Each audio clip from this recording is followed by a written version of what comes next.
Mateus capítulo 5, do versículo 1 ao versículo 12. Certo dia, quando Jesus viu que as multidões se ajuntavam, subiu na encosta do monte e ali sentou-se. Seus discípulos se reuniram ao redor e ele começou a ensiná-los, dizendo: Bem-aventurados os pobres de espírito, pois o reino do céu lhes pertence. Bem-aventurados os que choram, porque serão consolados. Bem-aventurados os humildes, pois herdarão a terra. Bem-aventurados os que têm fome e sede de justiça, porque serão saciados. Bem-aventurados os misericordiosos, porque serão tratados com misericórdia. Bem-aventurados os que têm o coração puro, pois verão a Deus. Bem-aventurados os que promovem a paz, pois serão chamados filhos de Deus. Bem-aventurados os perseguidos por causa da justiça, pois o reino dos céus lhes pertence. Bem-aventurados são vocês quando, por minha causa, sofrerem zombaria e perseguição. Quando outros, mentindo, disserem todo tipo de maldade a seu respeito, alegrem-se e exultem, porque uma grande recompensa os espera no céu. E lembre-se que os antigos profetas foram perseguidos da mesma forma. Senhor amado, Tu é a palavra, Senhor, Teu é o poder, Deus. Clamamos pela ação do Teu Espírito Santo, abrindo o entendimento, abrindo os nossos olhos, como cantamos aqui mais de uma vez. Abra os nossos olhos para compreender a Tua palavra, para entender, Senhor, e realmente aplicar em nossa vida. Sermos encorajados pelo Teu Espírito Santo a viver uma vida que agrade ao Senhor. Sermos iluminados por Ti para entender a Tua palavra. Em nome de Jesus, tenha misericórdia de mim e use-me apesar de mim. Em nome de Jesus, amém. As bem-aventuranças, elas não são um catálogo de virtudes a serem escolhidas para a vida de um cristão. Não é um catálogo em que você pode focar uma delas, achar, eu gosto disso aqui, eu sou mais parecido com essa característica aqui, as outras eu não sou tanto. Ela não é assim. Você não pode olhar para uma sem deixar de observar as outras. Todo cristão, toda criatura regenerada que crê em Jesus, entrega a sua vida a Ele e recebe dele a graça para exercer o caráter dessa nova vida que Ele dá pelo seu Espírito. Uma bem-aventurança, ela flui em direção a outra. Resgatando o termo bem-aventurança, que já foi explicado várias vezes, é uma felicidade, né? Algumas versões aí mais atuais vão trazer felizes são, muito felizes, é uma felicidade divina, é uma felicidade diferente, não é a alegria de algum momento. E essas bem-aventuranças, elas vão fluindo uma em relação à outra. Jesus não falou essas palavras nessa ordem por acaso. Como nós já vimos, os pobres de espírito, pode mostrar aí, Pedro, eles lamentam e choram por os seus pecados. Versículo 3 e 4, pode voltar lá no texto. Os pobres de espírito, eles lamentam, choram pelos seus pecados.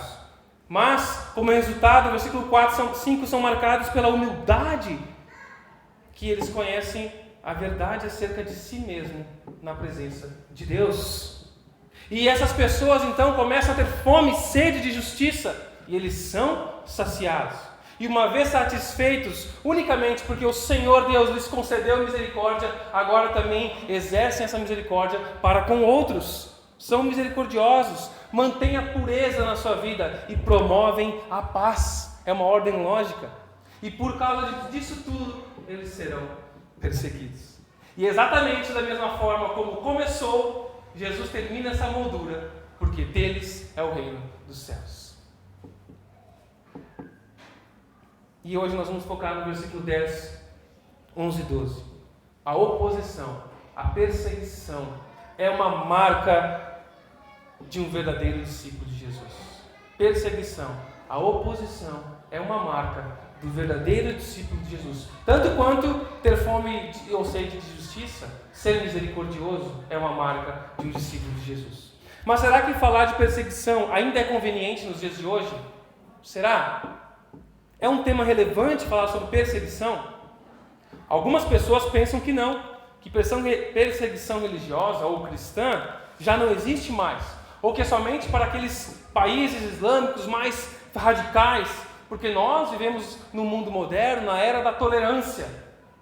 Só que não, isso não é verdade, não é bem por aí.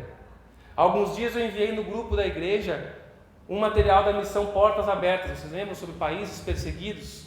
O mapa mundi com os países perseguidos. Eu mandei isso com os dados sobre perseguição de cristãos no mundo todo. E no site da missão você encontra um resumo da perseguição da igreja ao longo de toda a história, desde Caim e Abel, perseguindo o santo de Deus, Caim. E aí ele vai fazendo alguns traços das maiores perseguições ao longo da história do povo de Deus. O site da missão tem isso lá, você pode consultar. A perseguição nunca se afastou da igreja. Lá no site da missão, eu vou pedir para o Pedro passar aí, tem um texto que está lá que vai dizer o seguinte: de fato, a perseguição tem acompanhado a história da igreja, mas ela vai e vem como o movimento das ondas do mar. Os períodos de tolerância foram conseguidos a duras penas, seguidos inevitavelmente por novos ataques, tanto de forças de fora da igreja ou tragicamente por dentro dela própria. Nós, no Ocidente, no início do terceiro milênio, temos desfrutado de um longo período de liberdade religiosa. A história, no entanto, nos ensina que não há garantia que essa liberdade continue. Ele vai mostrar como a igreja passava por períodos de perseguição e por períodos de tolerância. E depois de um tempo de tolerância, que não era regular, variava, a igreja começava a ser perseguida novamente. E eles estimam que hoje 1 em cada 7 cristãos no mundo é fortemente perseguido. E perseguição física. 1 a cada 7 cristãos no mundo é fortemente perseguido. Depois você procura mais informações no site da missão, portasabertas.org. E essa bem-aventurança, versículo 10, 11 e 12, ela é a mais paradoxal de todas, uma coisa confusa para a nossa cabeça. Como assim? De primeira impressão a gente pode pensar, quem em sã consciência é feliz, é divinamente feliz por ser perseguido? Peraí, isso aqui é poesia, alguma alegoria que não pode ser uma coisa tão direta assim. O que Jesus está falando aqui? Quem é feliz por ser perseguido? Jesus falou ao longo de todo as bem-aventuranças algumas coisas aparentemente contraditórias, em contradição com a cultura daquela época e até de hoje. Bem-aventurados os pobres de espírito, uma pessoa humilde, uma pessoa que chora, está falando que é feliz. Eu já expliquei tudo isso, vocês voltem às mensagens antigas para lembrar esses conceitos. E aí o povo estava assim, tá, tudo bem, eu estou entendendo um pouco, acho que não, vou ter que pensar um pouco mais nisso. Mas quando Jesus vem com essa aqui, eu acho que eles ficaram assustados. Quando Jesus falou, versículo 10, bem-aventurados os perseguidos por causa da justiça, porque deles é o reino dos céus. Acho que o povo começou a se olhar assim, peraí, como assim? Começou aquele zum no meio do povo, e Jesus percebendo isso, ele repete isso no versículo 11, em outras palavras, sim, bem-aventurados sois quando por minha causa vos injuriarem, vos perseguirem, mentindo disserem todo mal contra vós. Eu imagino que Jesus foi explicando isso. Mas nós precisamos entender, igreja, irmãos e amigos aqui presentes, qual é a causa dessa perseguição. Jesus não está falando que toda perseguição é abençoada. Toda pessoa que é perseguida é feliz. Existem pessoas no mundo todo sofrendo perseguição e não são felizes. Sofrendo uma perseguição, mas nem sempre é pela causa aqui apresentada nesse texto. O apóstolo Pedro, escreveu lá em 1 Pedro, capítulo 3, versículo 17. Se for da vontade de Deus, é melhor que sofrais por praticardes o que é bom, do que praticando o mal. Ou seja, tem gente que sofre porque pratica o que é bom, e tem gente que sofre porque pratica o que é mal. A Bíblia deixa claro. Sério que tem gente que faz o bem e sofre? Não, é sério que tu está questionando isso? Olha a tua volta, quanta gente que faz o bem e sofre.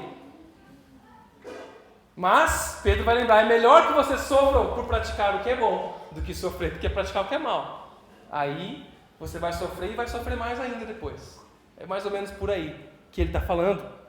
A perseguição que Jesus está fazendo referência aqui, no versículo 10 e 11, não surge de causas sociais. Eu sou perseguido porque eu sou um ativista de alguma causa e todo mundo me persegue, eu sou perseguido por isso, porque eu sou um ativista de uma causa social, ou de uma causa racial, ou de uma causa econômica, ou de sei lá o que for. Não é disso que Jesus está falando. Ele está falando de uma perseguição arraigada na religião, na espiritualidade.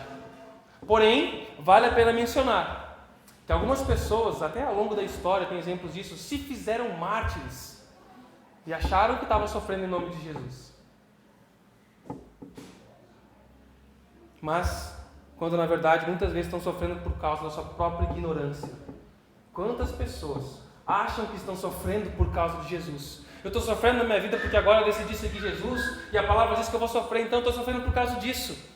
Analisa bem se é por causa disso, que muitas vezes é por causa da nossa própria ignorância, relutância, gente muito religiosa, legalista, xiita, chato, seja o que for, tipo de crente que tem. Gente que sofre porque realmente é muito ignorante quanto a como lidar com as Escrituras e com o mundo. E se apoiam nesse versículo de forma equivocada, lamentavelmente. Jesus está falando aqui de uma perseguição por causa da justiça. Quando a fé dos filhos de Deus, dos verdadeiros discípulos de Jesus, se desenvolve de uma maneira suficientemente pública, ser manifestada publicamente, quando o crente em Jesus deseja e se dedica a viver em harmonia com Deus e com a sua santa vontade revelada nesse livro chamado Bíblia, as Escrituras, aqueles que não compartilham da mesma fé começam a te notar. Se você decidir seguir esse caminho, não, eu vou ser um discípulo de Jesus, eu vou seguir tudo que ele falou, eu não vou ser um simpatizante da causa, eu não vou ser alguém que gosta de Jesus, que acha legal na igreja. Eu vou ser um discípulo de Jesus, seguir o que ele falou. Aí eu vou ver o que ele falou, vou estudar. E quando eu começo a fazer isso, pessoas vão se opor, porque o mundo começa a notar. Vai aparecer. E resultado disso é perseguição. Não é uma perseguição por justiça praticada para si mesmo, não é perseguição por ideologia política, mas justiça de Cristo Jesus. Por minha causa ele coloca. Porque Jesus, pelo seu Espírito Santo, coloca uma nova vida em nós. E quando esse nosso novo estilo de vida, dado por ele, é desenvolvido, começa a aparecer. Peraí, cara, tu não faz mais aquilo, as coisas começam a mudar. E as pessoas percebem. Só que, pense um pouco. Uma pessoa que vive igual Jesus é perseguida. Isso não parece um pouco contraditório do que aquilo que o mundo quer, ou diz que quer? Comece a pensar, acompanhe comigo. Imagine homens e mulheres nesse mundo que são humildes, como Jesus começou, pessoas humildes, pessoas que vivem na mansidão, pessoas tranquilas, mansas, que perdoam, que buscam justiça de Deus, que demonstram misericórdia para com os outros, pessoas que são puras de coração, pessoas que buscam a paz. Muitas vezes você vê características assim em alguma pessoa que nem crente é, mas tu imagina um monte de pessoas assim, vivendo como Jesus viveu. Será que não é isso que o mundo quer? Será que esse tipo de pessoa não seria recebida de braços abertos por uma comissão da ONU? Né? Seria abraçada pela ativista de 20 anos, a Greta, lá. Nossa, que gente amável. É esse tipo de pessoa que o mundo precisa. Mas está estranho, por que esse tipo de pessoa será perseguido? Eu quero que vocês acompanhem o pensamento disso, tentem pensar. Por que uma pessoa que vive como Jesus quer vai ser perseguida? Eu vejo The Chosen, todo mundo quer abraçar aquele cara tão legal, sorridente, um Jesus tão top. Por que vão querer perseguir aquele cara? E se eu vou viver igual a ele, então as pessoas vão vir, multidões vão vir atrás de mim. Se eu estou vivendo igual a Jesus, Jesus atraiu multidões, multidões vão vir atrás de mim. Por que alguém assim é perseguido? Quem imagina que honestidade, mansidão, generosidade poderá ser um estilo de vida perigoso? Eu quero viver perigosamente, eu vou ser generoso. Eu sou loucão, eu amo perigo, eu vou viver perigosamente, eu vou ser um cara muito manso agora. Queridão, perdoador, isso é o perigo. Louco isso, não é contraditório? Se você parar para pensar nisso, é um boom na nossa cabeça, quando a gente começa a pensar naquilo que a gente lê. Irmãos, não é perigoso até você começar a colocar em prática no mercado de trabalho, até você começar a colocar em prática na faculdade, até você colocar em prática nos seus ambientes, das suas negociações, nos princípios da sua empresa, na escola, o estilo de vida de Jesus. A mensagem de Cristo Jesus quando ela é compreendida e vivida e anunciada na sua integridade inteira, ela deixa a humanidade com apenas duas alternativas. A mensagem de Jesus, quando vivida, ensinada e falada na sua integridade por inteiro, ela deixa a humanidade com apenas duas alternativas: ou seguir a Cristo ou silenciá-lo, porque você não vai aguentar ouvir as verdades dele. Então, ou eu sigo essas verdades, ou eu tenho que silenciar essa verdade. E como eu não posso silenciar Cristo Jesus, eu quero silenciar os seguidores dele. E por isso que os seguidores dele vão sofrer perseguição. A maneira que o mundo encontra de tentar silenciar Cristo é tentar silenciar os seus servos. E o resultado disso, seja mais sutil ou menos sutil, mais exposto mesmo, é perseguição. Alguém disse: o mundo em que vivemos supõe que receberá cristãos de braços abertos, até conhecer um cristão genuíno pela primeira vez. O mundo supõe ser bem disposto para Jesus Cristo, mas a verdade é que as pessoas são ignorantes quanto à sua própria resposta natural ao Evangelho. Essa é a verdade. Abra sua Bíblia em Lucas, capítulo 16. Vamos tentar entender um pouco mais por que alguém assim, que quer viver como Jesus, é perseguido. Por que alguém que quer viver como Jesus viveu, cheio de misericórdia, de amor, de pureza, de pacificação, ele é perseguido? Lucas capítulo 16, versículo 13 ao 15. O versículo 13 diz: ninguém... Tem aí, Nath? Segue o baile aí que deve ter. Qual é a causa então dessa perseguição? Ninguém pode servir a dois senhores, pois odiará um e amará o outro. Será dedicado a um e desprezará o outro. Vocês não podem servir a Deus e ao dinheiro. Então Jesus está falando a verdade aqui para esses ouvintes. Ele ensina em amor e retidão, clareza, para essas pessoas ouvirem a verdade. E as pessoas reagem. Versículo 14. Os fariseus, que tinham grande amor ao dinheiro, ouviam tudo isso e zombavam de Jesus, porque Jesus tocou no grande amor dos fariseus. Versículo 15. Então Jesus disse: vocês gostam de parecer justos em público, mas Deus conhece o seu coração. Aquilo que esse mundo valoriza é detestável aos olhos de Deus. Vocês amam o que o mundo ama. Jesus começa a falar. Vocês amam viver como o mundo vive e disfarçam disso com a religiosidade de vocês. Vocês fingem muito bem e enganam até a si mesmos, mas Deus conhece o coração de vocês. Essa é a raiz da perseguição. Dois motivos aqui. São dois motivos e é como duas âncoras. O primeiro é amor por algo que o mundo ama. Pode ser o dinheiro, como no caso dos fariseus aqui. Eles amavam o dinheiro, amavam a fama, o status. E aqui para a nossa sociedade pode ser várias outras coisas. O dinheiro é uma coisa muito forte. Pode ser o amor ao dinheiro, pode ser o amor ao status, o amor ao sucesso, o amor à fama, o amor à carreira, o amor ao poder, o amor à influência, o amor ao prazer, o amor aos filhos, o amor aos pais. É um amor por algo que o mundo ama. E essa é uma âncora que está pesada ali, que não te deixa sair daquele lugar. E pior que isso, aqui tem uma outra âncora segurando essa âncora, que é uma justificativa para o amor indigno. Não, peraí. No caso de Lucas aqui, os fariseus, eu tenho dinheiro, mas eu sou justo, eu dou o dízimo certinho, eu sou fiel à lei, eu posso ter o que é meu, é Deus me abençoando. Então você procura uma justificativa racional que te engane para justificar o teu amor indigno e para manter ele ali. Isso é muito perigoso. Você não percebe como a gente está rodeado de justificativas assim.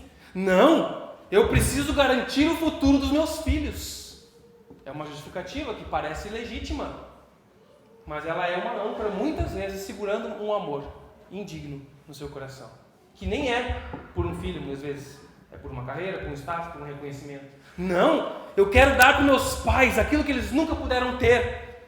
Não, é só um período, depois as coisas vão melhorar. É uma fase, vai ficar mais fácil, depois eu vou ter mais tempo para estudar, para buscar Jesus, para servir como missionário, para ajudar na igreja. É só um período, é uma fase. Não, porque se eu confessar meu pecado, eu vou ter muito a perder. Eu vou me queimar, as pessoas não vão mais me olhar, eu vou perder amigos. E aí a gente vai ter um monte de justificativas, âncoras para o amor indigno, uma outra âncora. E isso incomoda. O modo de vida de Jesus mostra que o amor ao dinheiro é traição a Deus. Ele fala isso. O modo de vida de Jesus mostra que o amor ao dinheiro é traição a Deus. Jesus coloca o dedo na ferida dos fariseus. Não tem nem casquinha, está aberto ali, ele bota o dedo ali, ó, aqui, ó, tem um problema aqui. E vai cutucando. A vida, o ensino de Jesus denuncia feridas nas vidas das pessoas. E ninguém gosta quando as suas feridas são expostas. A Bíblia, como o Tiago diz, é como um espelho. E ela vai mostrar os nossos defeitos. Não é isso que... E as pessoas vão responder como isso? Vão responder com represálias, com cutucadas, com ira muitas vezes, com zombaria, né? Para tentar diminuir o outro. Por isso que a gente zomba as pessoas, porque você quer diminuir a imagem daquela pessoa para você parecer melhor que ela. Então eles estão zombando Jesus, ou muitas vezes irados com Jesus, e começam a fazer isso. Quem é você para falar de nós? Filho do carpinteiro, tua mãe, né? Sei lá porque eles falaram para ele, tua mãe engravidou, nem era casada. Aí ela teve que criar, não sei o que, e aí começa a zombar de Jesus, tentar achar algumas coisas para tentar ferir a imagem de Cristo Jesus. E é por isso que alguém que ama e vive a justiça de Cristo é perseguido.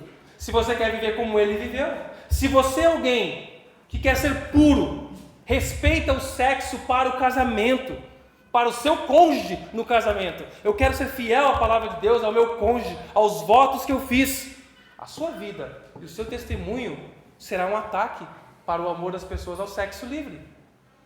Seu colega de trabalho vem falar de uma noitada, que ele saiu, que ele traiu, você vai ficar o quê? Você vai dizer, eu não sou assim. Então o seu estilo de vida vai confrontar as pessoas, vai colocar elas em contra a parede, e ninguém gosta disso.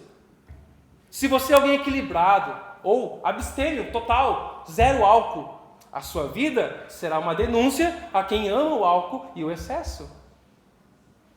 Se você é alguém que vive de maneira simples, com felicidade no pouco, eu estou feliz no pouco, a sua vida denunciará o luxo excessivo e a insatisfação na vida de outros. E eles não vão gostar. Por que esse cara que tem menos que eu é tão feliz? Por que esse cara que é tão simples ganha 5, 10, 20 vezes menos que eu é tão feliz? E eu estou sempre insatisfeito, sempre querendo mais, reclamando, né, do meu carro de luxo, reclamando da minha vida. Isso aí me incomoda. Um estilo de vida simples e alegre, isso incomoda outros. Se você busca domínio próprio, a sua vida vai acusar aquele que não se controla para comer. Quando você está numa refeição e você diz, quer mais? Não, eu estou satisfeito, não vou comer mais. Aquele cara que já está com o terceiro prato cheio, ele vai ficar todo constrangido. Não estava na hora de eu parar. O seu estilo de vida denuncia o erro nos outros, quando você vive a justiça de Cristo. Se você é alguém pontual, se você é uma pessoa respeitosa, que considera os outros maiores do que você, como a Bíblia nos ensina, considerai-vos os outros superiores a si. Se você considera os outros, se você é pontual, a sua vida vai desmascarar o orgulho e vaidade na vida dos outros. Aquele cara que sempre chega atrasado, que não quer ficar esperando os outros, que quer que os outros esperem por ele, vai se sentir mal, vai começar a ficar incomodado pela pessoa certinha, pelo pontual. Se você é alguém esforçado, dedicado na obra do Senhor, dedicado no trabalho dele, a sua vida vai denunciar a preguiça na vida dos outros. Isso vai incomodar. Você é sempre pontual no trabalho, faz tudo certinho, bate o cartão na hora certa, só quando entra na fábrica para trabalhar, você não faz trâmites ilícitos no trabalho, você não cola na prova, você não mente, você não usa o jeitinho brasileiro. Isso incomoda quem faz tudo isso. Não, eu não consigo conviver com esse cara aqui. Isso mostra como as outras pessoas precisam da ilegalidade para sobreviver e como elas gostam disso. E isso incomoda. Se você sempre fala com compaixão para com as pessoas, com misericórdia sobre os outros, então você denuncia aquelas pessoas que são indiferentes e talvez até invejosas, falando de outros. Se você é uma pessoa espiritual, alinhada com o ensino de Jesus, você vai expor as práticas carnais na vida dos que convivem com você. E infelizmente isso acontece dentro da igreja também. Isso acontece dentro das igrejas, com ataques de desdém, indiferença, calúnia, inveja, por algum irmão que está se dedicando, que está amadurecendo, que está fazendo a diferença. Afinal, a tua vida de santidade denuncia a imaturidade do outro. Pô, esse cara, 2 anos convertido, tá, 1000 sabe de Bíblia, fala de Jesus, evangeliza. Eu estou sei lá quantos anos na igreja. Isso me incomoda, isso vai me esfriando. Eu não quero mais estar perto desses caras, não quero mais estar perto dessa gente. Eu estou cada vez mais distante do corpo de Cristo. Quando a verdadeira justiça apareceu na vida de Jesus, a falsa justiça dos fariseus foi exposta. E isso incomodou eles. E por isso que eles odiaram cada vez mais Jesus. A Bíblia nos diz que o mundo está em rebelião contra Deus. Jesus disse isso lá no Evangelho de João, capítulo 15, versículo 18 e 20. Se o mundo os odeia, tenham em mente que antes ele odiou a mim. Se me perseguiram, também perseguirão a vocês. A perseguição é o conflito entre 2 sistemas de vida incompatíveis, irreconciliáveis. Não dá para viver com esse tipo de gente. Então eu tenho que abafar ele, porque ele me incomoda. A palavra de Deus nos diz algo muito interessante lá em 2 Timóteo, capítulo 3, versículo 12. A primeira vez que eu me deparei com esse versículo, eu tive um choque. Eu achava que alguns cristãos seriam perseguidos. Eu tinha uma mentalidade que perseguição é só para esses países, né, super fechados, os islâmicos, radicais. Então, aqui na vida cristã tem gente que vai ser perseguida, outros não. Mas lá em 2 Timóteo, capítulo 3, versículo 12, vai dizer: de fato, todos quanto querem viver piedosamente em Cristo Jesus serão perseguidos. De fato, todos quanto querem viver uma vida digna de Cristo Jesus piedosamente serão perseguidos. Eu já expliquei para vocês aquela palavrinha ali no grego, o todo, significa tudo mesmo, todos. Não é nada misterioso e oculto. Todo aquele que quer viver, todo. Cara, eu quero viver, mas eu não queria me encaixar nesse todo aí. Mas se eu quero, eu me encaixo. Então eu vou ser perseguido. É isso mesmo? É simples assim. Para não ser injusto com os outros irmãos que sofrem perseguição muito forte, eu aprendi que existem diferentes níveis, tipos de perseguição. Mas todos os discípulos de Jesus, centrados nele, de alguma forma serão maltratados. Perderão contratos, perderão empregos, perderão amizades, entre aspas, nesse mundo serão maltratados por causa das coisas nas quais crê ou pelo estilo de vida que vive. Então nós entendemos a causa da perseguição. Essa é a causa, viver a justiça de Cristo, viver como ele viveu. Mas qual tipo de perseguição? A perseguição sobre a qual Jesus fala aqui é qualquer atitude injusta, seja verbal ou física. Uma crueldade imerecida por parte de quem se opõe à sua fé ou ao seu estilo de vida em Jesus, em palavras ou ações. Então pode acontecer com um braço forte, com força física, né, no contexto que Jesus viveu, os seus apóstolos do primeiro século, muitas vezes era morte mesmo. Lá em 2 Coríntios capítulo 11, Paulo vai nos contar lá no finalzinho do capítulo 11. Eu fui encarcerado, já perdi a conta de quantas vezes eu fui açoitado. Em várias ocasiões enfrentei a morte. 5 vezes recebi dos líderes judeus 39 chibatadas, açoites. 3 vezes fui golpeado com varas. Fui apedrejado. Uau, que vida de prosperidade. A tua vida agora virou a chave, né? Destravou a prosperidade para Paulo. Seguir Jesus. Que bênção. Quem quer viver assim para Jesus? Essa é uma figura que, de acordo com a tradição, os demais apóstolos também foram perseguidos. Então a história e a tradição nos conta que Pedro ficou preso 9 meses, depois foi crucificado de cabeça para baixo. André, irmão de Pedro, foi amarrado na cruz para ter morte lenta também. Um dos Tiagos morreu apedrejado, o outro pela espada. Paulo, Bartolomeu decapitados. João exilado na ilha de Patmos. No primeiro século, Nero jogava cristãos aos cães para brincarem com ele. Muito obrigado. Nero colocava cristãos em estacas, queimando para iluminar o seu jardim. Os cristãos. Lá em 1572, na conhecida Noite de São Bartolomeu, já ouviram falar? Quem está estudando história aí, né? Saiu disso agora do ensino fundamental. A Noite de São Bartolomeu, estima-se que 70 mil crentes que confessavam Jesus 70 mil crentes que confessavam a fé somente em Jesus Cristo como seu Senhor e Salvador foram mortos na França pelo catolicismo nacionalista. Numa noite. O comunismo ateu, o nazismo nacionalista levou milhares de crentes ao martírio no século XX. E ainda hoje, Coreia do Norte, China e alguns países comunistas islâmicos, crentes são perseguidos, torturados e mortos. E há muitas outras histórias que eu poderia contar para vocês aqui, que o tempo não nos permite. Biografias e biografias. Mas há também a perseguição moral, a perseguição da língua. E a língua é como fogo e veneno. Ela também mata. Isso inclui, como o texto lá do versículo 12 nos mostra, insultos, zombaria, calúnias, mentiras. Isso é mais comum, esse tipo de perseguição, na nossa realidade. É isso que acontece muitas vezes. Jesus também foi acusado de ser beberrão. Os cristãos do primeiro século foram acusados de ser ateus, foram acusados de ser canibais, porque eles tinham um momento lá em que eles comiam do corpo de alguém e tomavam do sangue, a ceia, e aí eles eram acusados de canibais e tinham que ser mortos, porque o canibalismo não era aceito. Até hoje, cristãos são alvos de maledicência, ser ridicularizado por sua família, por colegas de trabalho, receber desprezo dos pais e dos familiares pela sua escolha de seguir a Jesus. Vão virar as costas para você. Aqui na nossa região eu já ouvi várias histórias de pessoas que queriam aceitar Jesus, seguir Jesus, uma vida com Ele, e foram rejeitados pela família. Sofreram represálias dentro do próprio lar.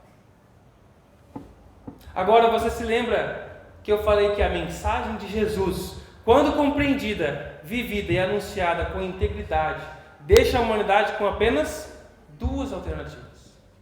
O Evangelho de João é que vai fazer isso. Passa aí, Pedro. O Evangelho de João faz essa distinção bem clara.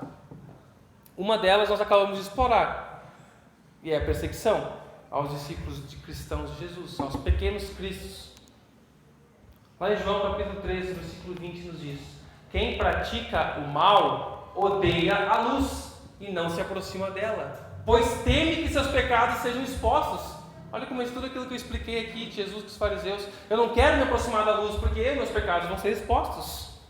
Se a pessoa não se aproxima de você, se a pessoa odeia a luz, ela não vai se aproximar de você, se você reflete a justiça de Deus.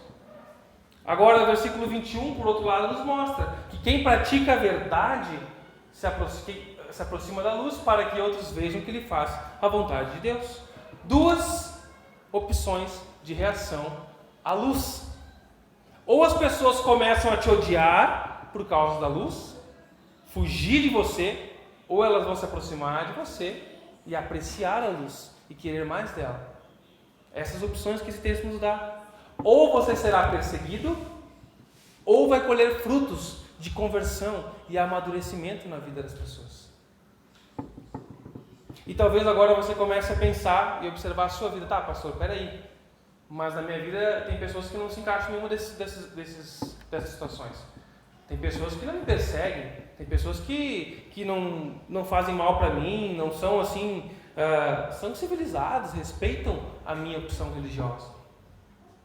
Mas também não vejo tanta gente se convertendo assim por causa da minha vida, por causa das minhas atitudes. Se o Evangelho de João está certo, e eu creio que está, ele nos mostra então que ou as pessoas se aproximam ou se afastam da luz. Só que ao redor de mim e de você existem pessoas que parecem não se encaixar em nenhuma dessas opções. O que está acontecendo? Vamos pensar. O que pode estar acontecendo? Essa última bem-aventurança, irmãos, foi a que mais me confrontou. Eu vejo aqui duas opções, duas explicações para isso. Por que não acontece isso com algumas pessoas perto de mim, ou isso? Apertem os cintos aí. Primeiro, será que nós não estamos sendo perseguidos porque a nossa luz está escondidinha? Será que nós não estamos sendo perseguidos porque nós somos acanhados, imaturos, temos vergonha do Cristo que dizemos crer?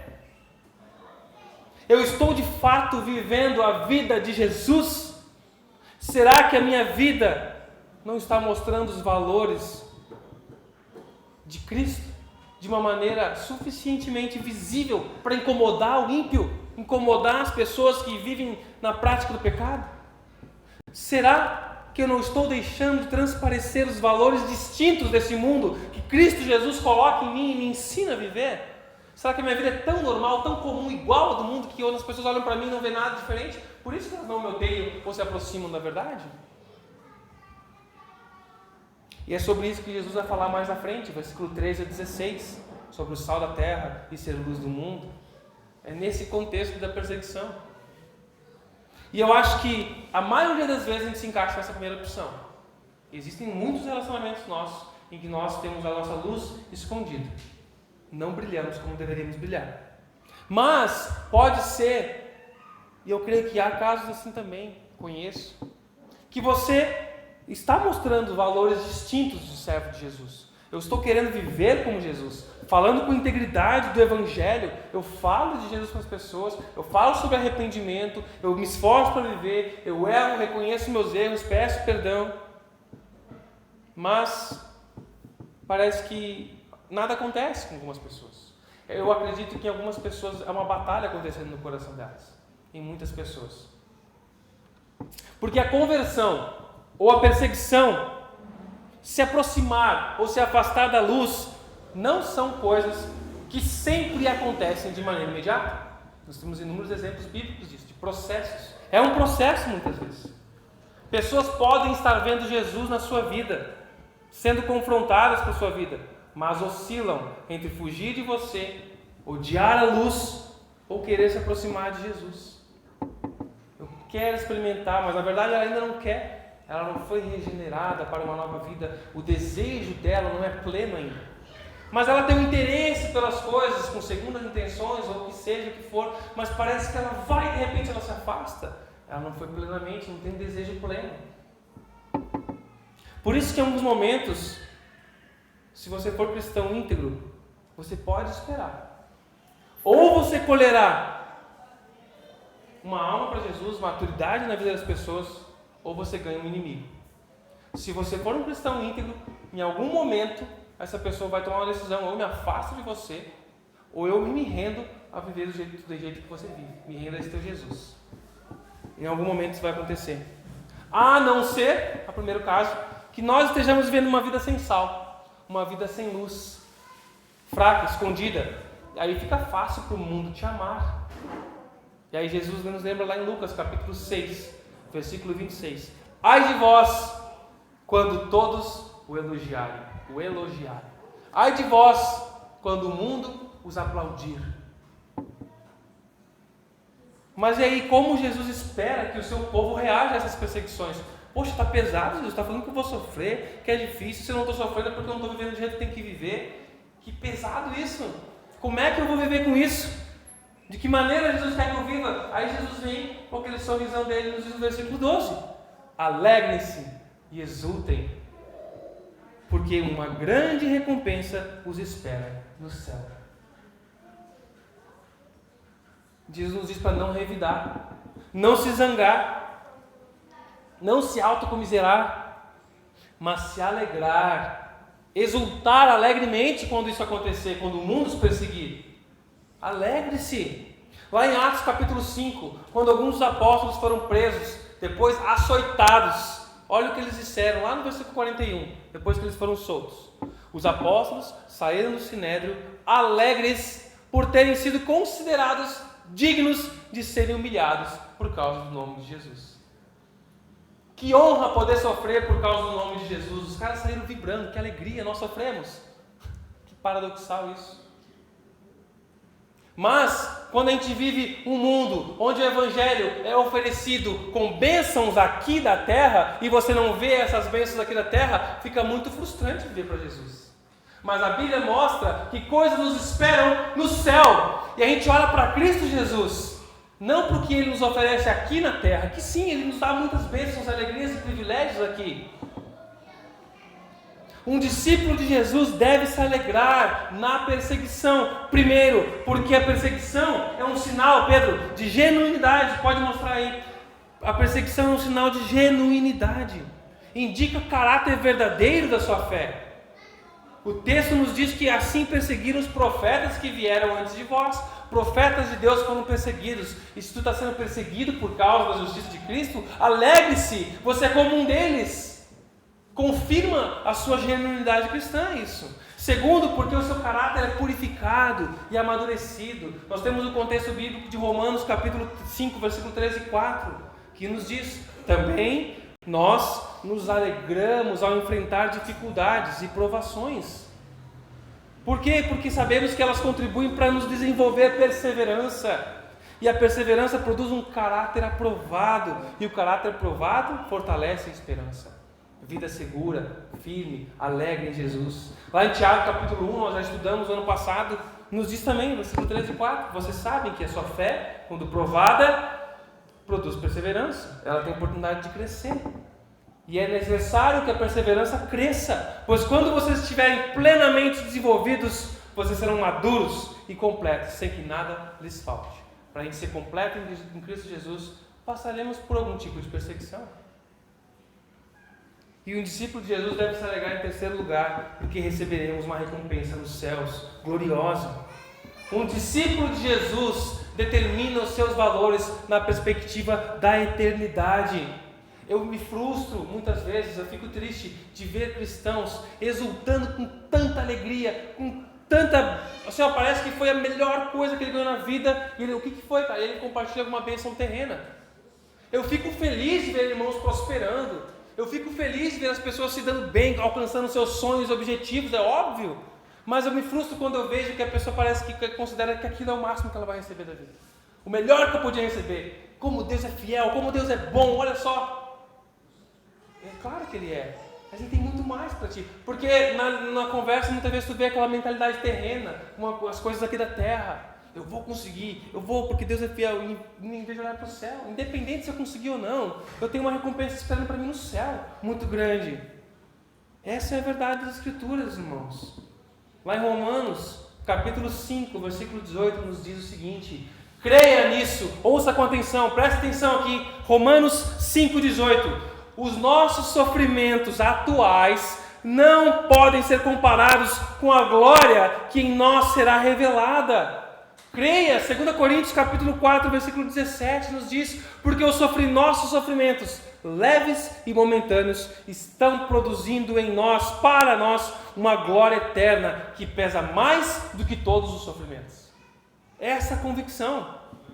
Versículo 18 nos diz: por isso nós fixamos os olhos não naquilo que se vê, não em carro, não em casa, não em moto, não em casamento. Nós fixamos os olhos não naquilo que se vê, pois o que se vê é transitório, mas naquilo que não se vê e é eterno.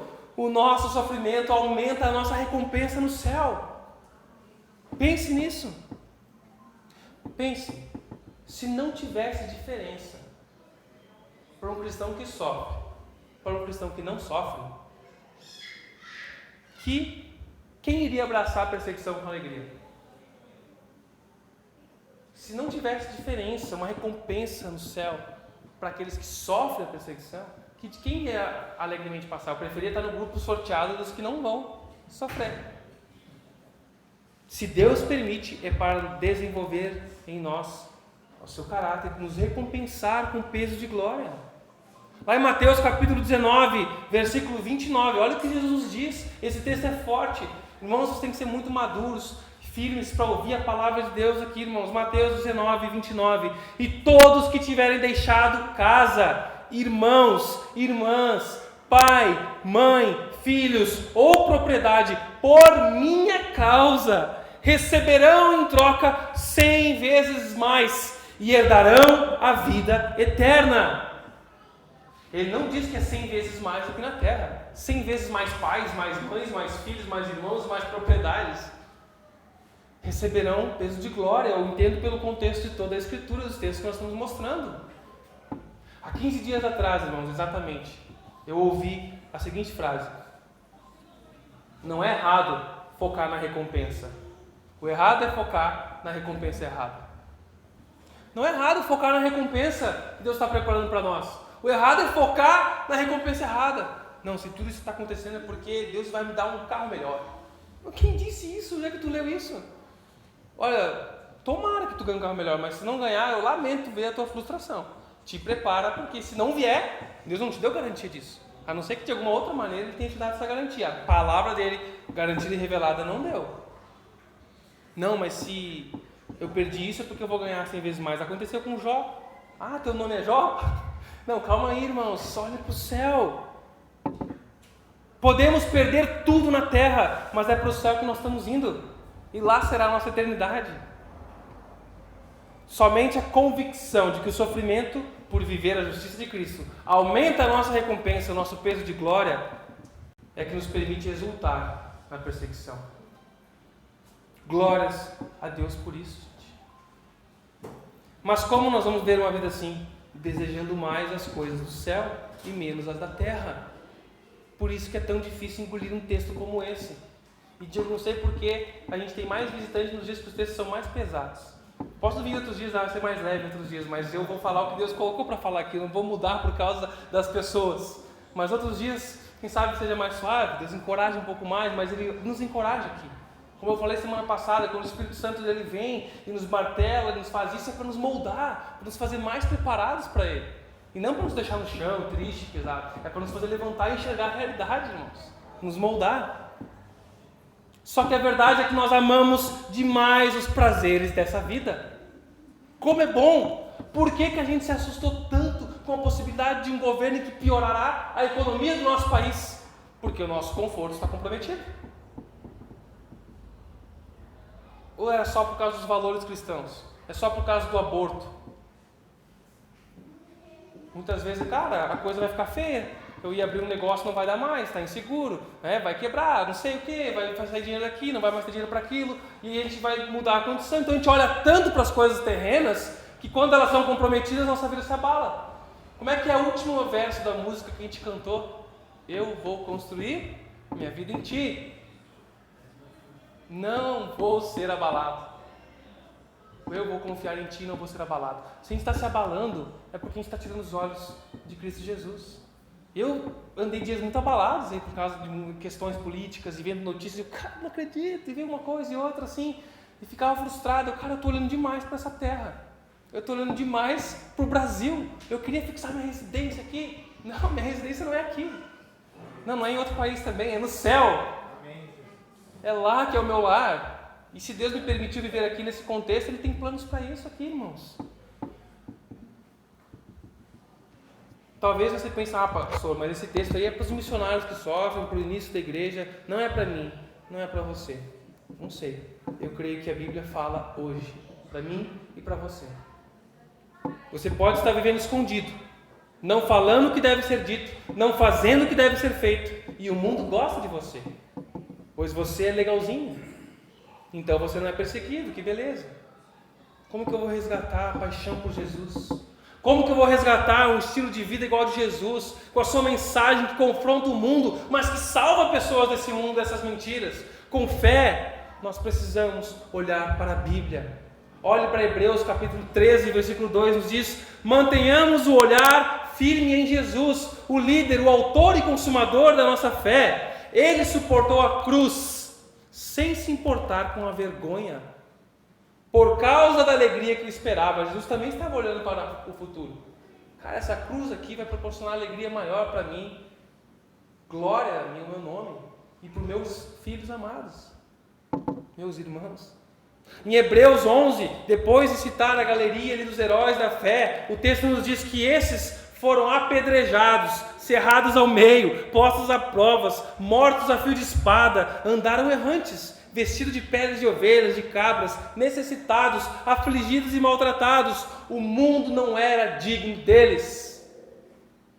Esses homens olhavam para Deus, olhavam para os céus e não para as riquezas do mundo. Quando nós olhamos para as coisas do mundo, perdemos o foco, somos distraídos. E a leitura contrária também pode ser feita. Quando estamos sem foco, sofrendo, abatidos, abalados, pode ser muito provavelmente que a gente já perdeu o foco há mais tempo, que a gente está olhando para esse mundo, as coisas daqui, e elas me levam ao desespero.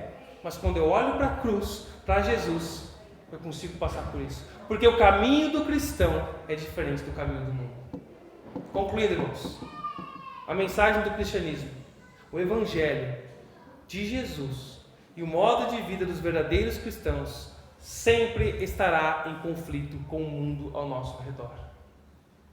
Nós precisamos digerir a realidade da perseguição e, conscientes disso, olhar para Jesus e a recompensa que Ele nos dará.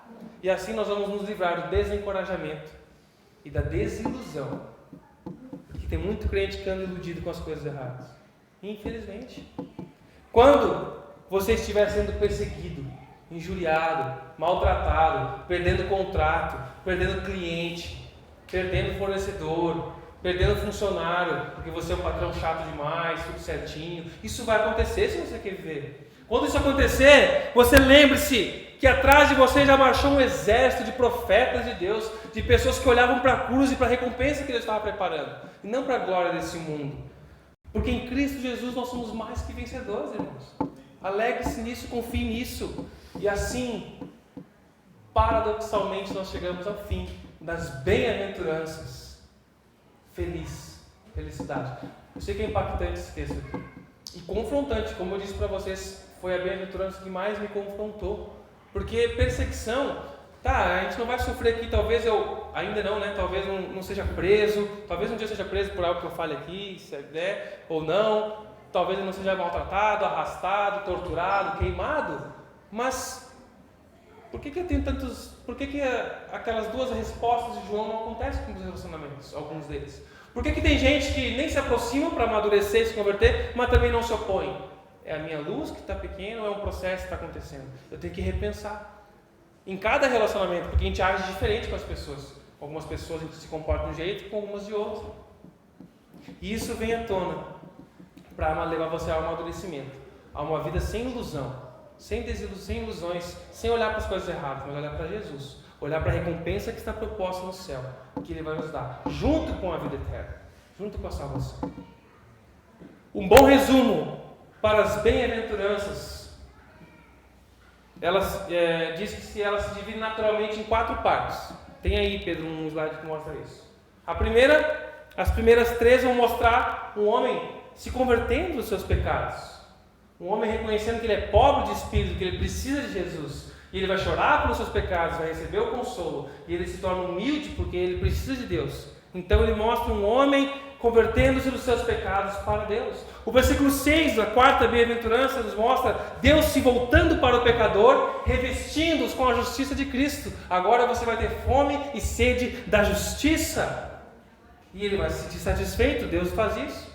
O terceiro, as 3 seguintes nos mostram o Filho de Deus, eu e você, aquele que crê, regenerado, agora operando essas obras de justiça entre os homens, agindo com misericórdia, sendo puro de coração, sendo pacificador. E a última nos mostra como o mundo reage, como o mundo maligno, mau, reage a isso.